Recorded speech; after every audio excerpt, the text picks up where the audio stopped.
Awal cerita ini dimulai saat salah satu tetanggaku meninggal dunia. Aku tidak akan menyebutkan nama aslinya. Sebut saja dia ada nama Pak Burhan. Pak Burhan ini dikenal sebagai orang yang tidak baik.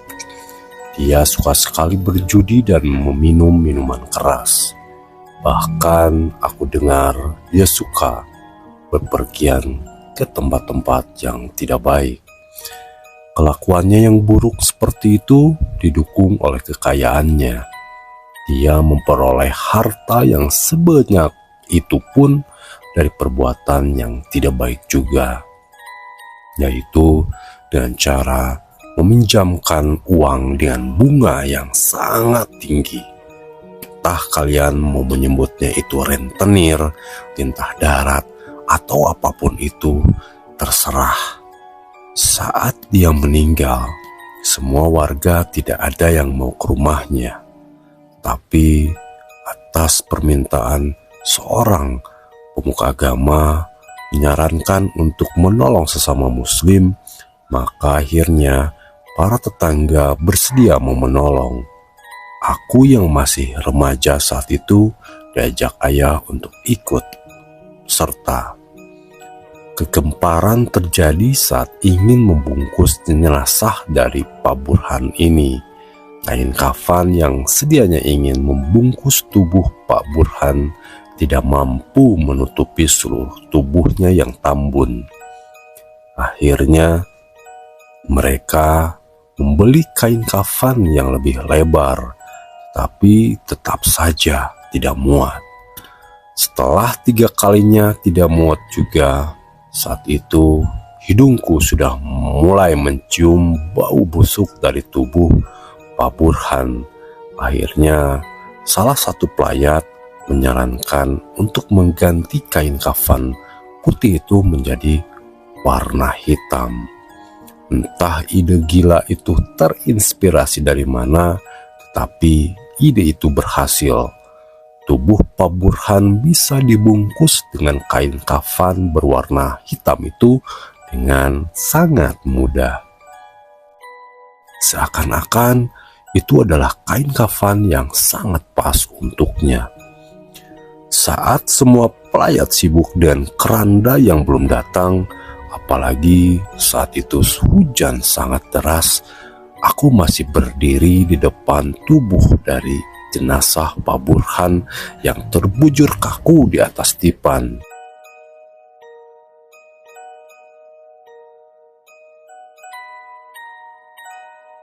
Saat itu aku melihat mayat Pak Burhan yang terbujur kaku itu, entah kenapa bulu kuduku meremang. Baru pertama kali dalam hidupku aku melihat jenazah dibungkus dengan kain kafan berwarna hitam. Mungkin ini untuk pertama kalinya dalam sejarah kain pembungkus jenazah yang menggunakan warna hitam. Setelah keranda datang, para pelayat segera membawa jenazah Pak Burhan ke musola terdekat untuk disolati. Aku saat itu tidak ikut karena hujan semakin lebat. Lebih baik aku kembali ke rumah dan tidur dalam suhu yang dingin seperti ini. Saat tiba di rumah, ternyata semua orang tidak ada karena mereka semua pergi ke rumah duka untuk membantu. Aku yang mulai merinding, entah itu karena dinginnya hujan atau sebab lain, akhirnya berpikiran untuk memutuskan kembali untuk pergi ke pemakaman bersama ayah. Beruntung saat aku kembali ke musola, iringan para pelayat sudah bersiap berangkat. Aku lihat di depan keranda yang membawa tubuh dari Pak Burhan diangkat oleh 10 orang yang terlihat sangat berusaha keras untuk berjalan. Seakan-akan mereka mengangkat beban yang sangat berat. Di tengah perjalanan, banyak dari mereka yang membawa keranda itu meminta bantuan pada pelayat lain untuk menggantikan mereka. Tiba di pemakaman, sesuatu yang mengejutkan terjadi. Ternyata kuburan dari Pak Burhan belum siap. Menurut para penggali kuburan yang berjumlah 5 orang itu, mereka sulit menggali karena tekstur tanah yang tiba-tiba keras. Meski saat itu hujan sangat deras. Sudah 6 cangkul menjadi korban dan 3 lokasi berbeda pun sudah digali. Namun hanya bisa menggali dengan kedalaman setengah meter saja.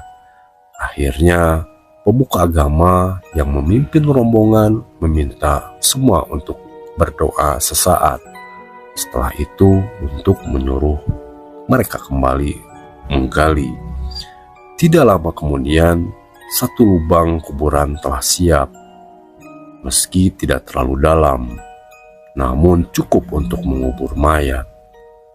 Masalah lain timbul saat tidak ada seorang pun yang mau masuk ke dalam liang lahat untuk menangkap atau mengambil dari jenazah Pak Burhan.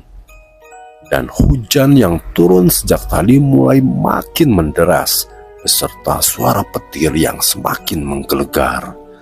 Akhirnya mereka berencana untuk memasukkan dari jenazah Pak Burhan dengan tali. Tetapi sebelum hal itu terlaksana, jenazah dari Pak Burhan yang saat itu berada di pinggir lubang kuburan tiba-tiba masuk sendiri akibat ada getaran yang hanya berlangsung sesaat.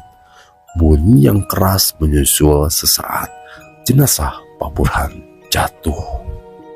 Akhirnya para pelayat tanpa berkata-kata lagi langsung memakamkan dari jenazah Pak Burhan.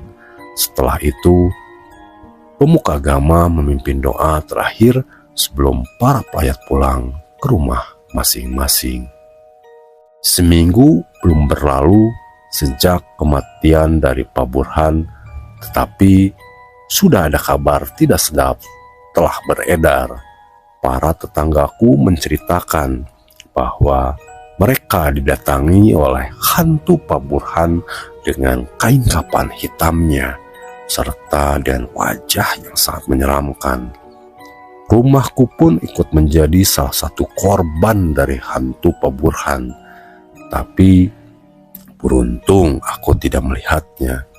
Hanya orang tuaku saja yang diganggunya. Baru setelah kabar itu beredar, keluarga Pak Burhan menyarankan meminta untuk tidak menceritakan perihal hantu Pak Burhan pada siapapun. Akhirnya hantu Pak Burhan pun tidak pernah muncul kembali. Sebulan kemudian, aku pergi keluar kota untuk mengunjungi temanku. Aku bercerita padanya perihal Pak Burhan. Alasanku menceritakannya pada temanku saat itu karena sudah sebulan hantu Pak Burhan tidak muncul, dan ini kan di luar kota. Apalagi temanku ini tidak kenal dengan Pak Burhan. Tetapi aku salah.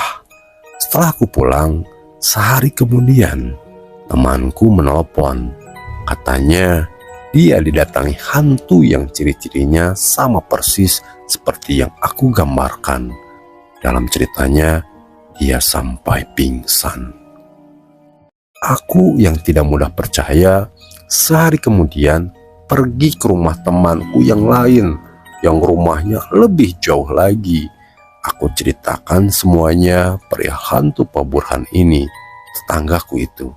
Dan setelah aku pulang, esoknya temanku yang satu ini menelepon dan menceritakan hal yang sama seperti yang dialami temanku yang pertama. Aku yang mulai setengah percaya langsung menguji lagi ke teman perempuanku yang tinggal di luar negeri. Aku menceritakannya lewat email. Setelah 4 hari tidak mendapatkan jawaban ataupun kabar, aku merasa lega karena aku berpikir kedua temanku yang meneleponku sebelumnya itu hanya bermimpi horor karena ceritaku. Tetapi saat hari kelima, sebuah email datang dan teman perempuanku itu. Dalam emailnya dia menceritakan bahwa dirinya didatangi oleh hantu berkain kafan hitam dan wajah menyeramkan. Menurutnya itu adalah hantu paling menyeramkan yang pernah dia lihat. Dan jika kalian sudah mendengar cerita ini, tolong jangan katakan bahwa aku yang menceritakannya atau aku yang memberitahu kalian, karena aku juga takut bertemu hantu berkain kafan hitam itu. Dan jika nanti malam kalian didatangi hantu berkain kafan hitam itu, jangan bilang itu dari aku ceritanya. Terima kasih yang sudah mampir, terima kasih yang sudah support subscribe-nya, like, comment, dan share juga. Dan ingat, kita hidup di dunia ini tidak sendirian. Kita benar-benar berdampingan sama mereka yang tidak kasat mata. Dan masih banyak hal-hal di luar nalar yang mungkin tidak bisa dipecahkan secara logika. Jangan kemana-mana, nantikan cerita seram lainnya hanya di Jurnal Horor. Salam horor.